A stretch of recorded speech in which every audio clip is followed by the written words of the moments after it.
How should one decide if they should be going and studying Islam abroad? Is this still the best route in these times? I would say that the general position I would say is that it's very different from our time to the time now. I think now there's so many options, and Sheikh Harun mentioned this last week, and and it's the general principle that you study with your local scholars first, exhaust that, and then you travel. In our time, there wasn't really that option wasn't there. Now there's so many options, and people's localities, even online, that people can get to a very good level.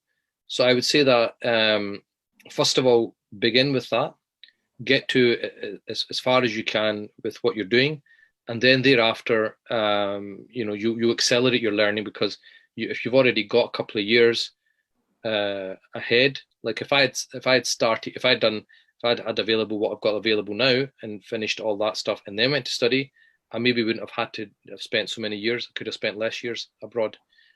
That's what I would say for most people. That's probably the best solution for them. If somebody is extremely passionate, it's like, it's just not enough. They need to go full time.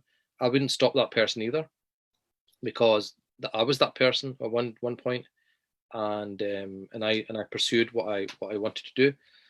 That's possible as well. But I would explain to the person, this is not an easy path. It's not as a lot of people set out and say, I'm going to study 8 years, and yourself, I know myself, things happen in people's lives, and the drop off. Somebody has to go back because somebody's passed away in their family. This has happened, that's happened, and not many people can last the full stretch.